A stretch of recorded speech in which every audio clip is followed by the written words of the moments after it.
नमस्कार और आज की इस गहरी चर्चा में आपका स्वागत है। ओशो की किताब संभोग से समाधि की ओर। नाम शायद हम सब ने कहीं ना कहीं सुना है। सुना तो जरूर है। हाँ, ज्यादातर लोगों के लिए तो ये नाम ही मतलब काफी चौंकाने वाला है। लेकिन आज हम जो स्रोत देख रहे हैं उसके जरिए हम सिर्फ इस नाम के पीछे नहीं जाएंगे। नहीं, बल्कि इसकी उन परतों को खोलने की कोशिश करेंगे जिन पर अक्सर बात ही नहीं होती। क्या ये सिर्फ सेक्स पर एक किताब थी या इसमें कोई गहरा मनोवैज्ञानिक और आध्यात्मिक राज छिपा था? बिल्कुल। चलिए पहले उस दौर में चलते हैं जहां ये सब शुरू हुआ। कल्पना कीजिए 1960s के दशक का मुंबई।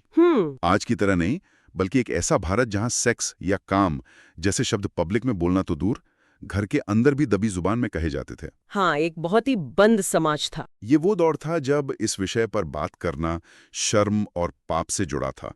और ठीक उसी माहौल के बीच एक विचारक आता है और मुंबई के एक खुले मैदान में इसी विषय पर बोलना शुरू कर देता है। तो आज का हमारा सवाल यही है, आखिर उस एक विचार में ऐसा क्या था जिसने उस दबे हुए समाज में इतना बड़ा तूफान खड़ा कर दिया? और यही आज की हमारी चर्चा का कह सकते हैं मिशन है।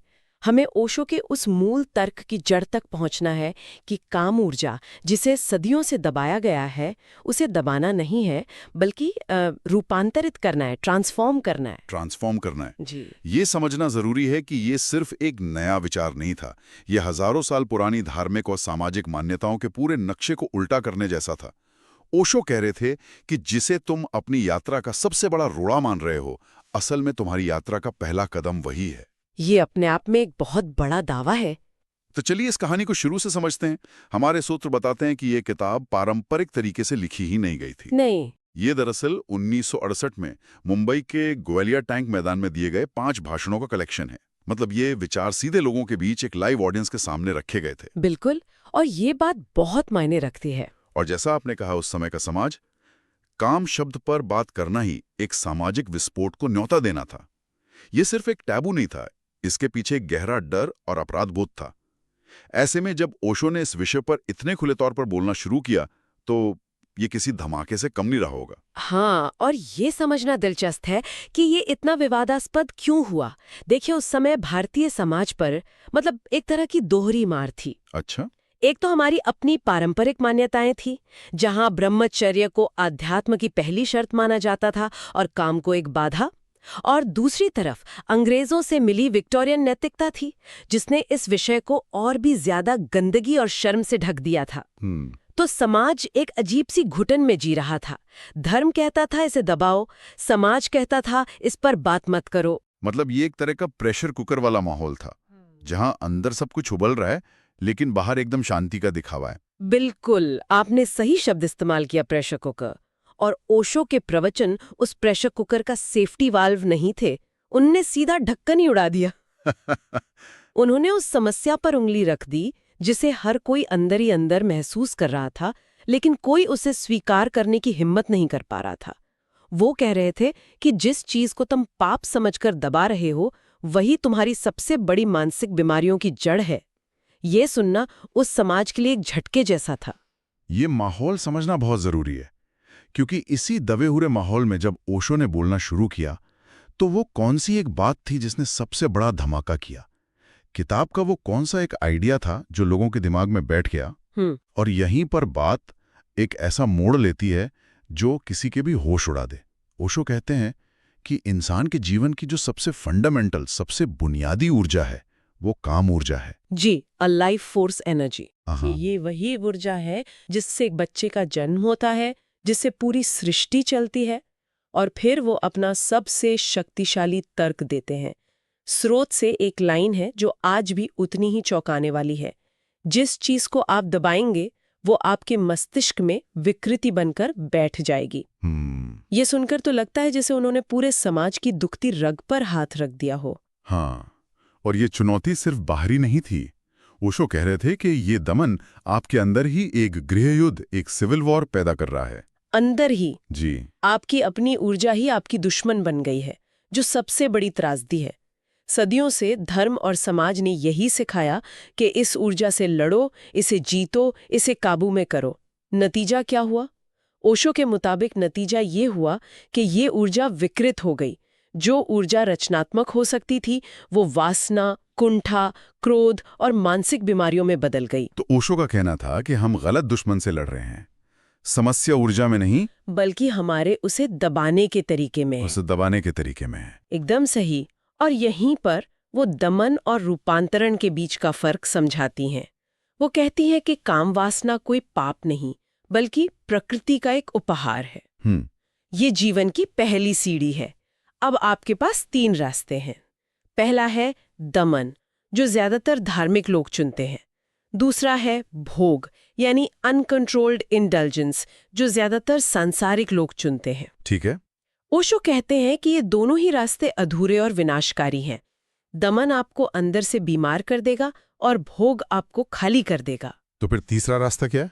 तीसरा रास्ता है रूपांतरण का, ट्रांसफॉर्मेशन का, यानी न दबाओ, न आंख बंद करके भोगो, बल्कि जागो, उस ऊर्जा को देखो, समझो और उसे एक ऊंची दिशा दो। एक ऊंची दिशा? जी, जैसे नदी के पानी को अगर रोकोगे तो वो बाढ़ ले आएगा, अगर उसे यूं ही बहने दोगे तो वो कहीं भी बिखर जाएगा। लेकिन अगर आप उसे बांध बनाकर नहरों के जरिए खेतों तक पहुंचाते हैं तो वही पानी जीवन देता है। सही बात है। ओशो काम ऊर्जा के लिए ठीक यही करने को कह रहे थे। उसे ध्यान और जागरूकता की नहरों से एक ऊंची मंजिल तक ले जाने की बात कर रहे थे। तो ये दमन नहीं, रूपांतरण का विचार अपने आप में बहुत क्रांतिकारी है।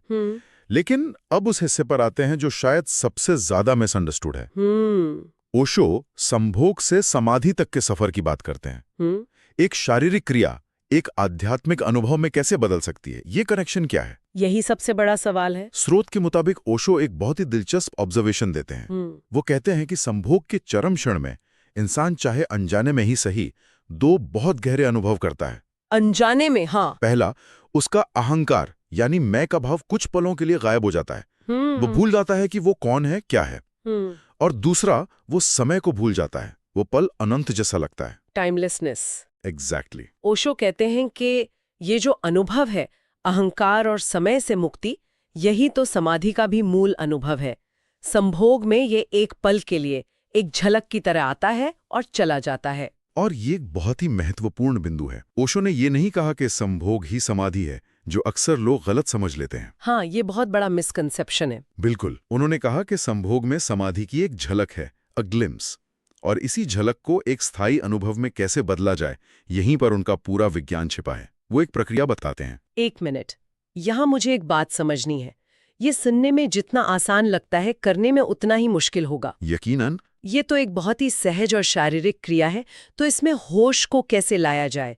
क्या स्रोत इस पर कोई रोशनी डालता है कि कोई व्यक्ति इसकी शुरुआत कैसे करे? आपका सवाल बहुत वाजिब है, और यही वो जगह है जहां ज्यादातर लोग चूक जाते हैं। ओशो कहते हैं कि ये कोई एक दिन की बात नहीं है, ये एक साधना है, एक प्रैक्टिस है। इसकी शुरुआत होती है जागरूकता या अवेयरनेस से। आमतौर पर यह क्रिया एक शारीरिक आवेग में लगभग बेहोशी की हालत में होती है। ओशो का पहला सूत्र है, इस क्रिया के दौरान अपने हर अनुभव के प्रति, अपनी हर सांस के प्रति, अपनी हर संवेदना के प्रति पूरी तरह जागरूक हो जाओ, होश में रहो। और इसका दूसरा पहलू? दूसरा और सबसे महत्वपूर्ण पहलू है अपने साथी को सिर्फ एक शरीर या अपनी वासना पूर्ति का माध्यम न समझना। अच्छा। बल्कि उसे एक डिवाइन एनर्जी, एक दैवीय ऊर्जा के रूप में देखना। जब 2 लोग पूरे होश और सम्मान के साथ इस अनुभव में उतरते हैं तो ये सिर्फ 2 शरीरों का मिलन नहीं रह जाता, ये एक ध्यान बन जाता है, अ मेडिटेशन। ध्यान? जी, ये सिर्फ सेक्स नहीं बल्कि एक प्रार्थना जैसा हो जाता है। इस प्रक्रिया में ऊर्जा नीचे की तरफ बहने के बजाय ऊपर की ओर उठने लगती है। ऊर्जा का ऊपर की ओर उठना, ये सुनने में काफी एब्स्ट्रैक्ट लगता है। क्या इस स्रोत इसे और साफ करता है कि इसका असल में मतलब क्या है? शरीर के स्तर पर या मन के स्तर पर क्या बदलता है? खत्म हो जाती है, जिससे इंसान खाली और थका हुआ महसूस करता है। हाँ, ये तो होता है। ओशो के बताए रास्ते पर जब आप ध्यान और जागरूकता को इसमें जोड़ते हैं तो वही ऊर्जा उस एक केंद्र पर इकट्ठा होकर बाहर निकलने के बजाय शरीर के ऊपरी ऊर्जा केंद्रों की ओर बहने लगती है, हृदय की तरफ, मस्तिष्क की तरफ। ओहो। इसका अनुभव शारीरिक स्तर पर भी होता है और मानसिक स्तर पर भी।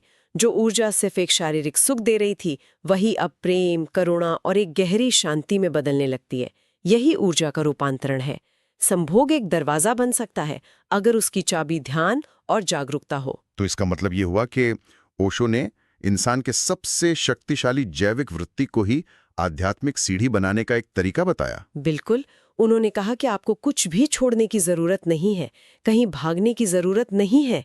जीवन ने आपको जो दिया है उसी का इस्तेमाल करना है, लेकिन होश के साथ। उन्होंने अध्यात्म को पहाड़ों और गुफाओं से निकालकर बेडरूम तक लाने का एक साहसी प्रयास किया। और इसीलिए वो इतने विवादास्पद भी हुए, क्योंकि उन्होंने समाज के सबसे बड़े पाखंड पर सीधी चोट की थी। चलिए तो आज की इस गहरी बातचीत का सार निकालते हैं।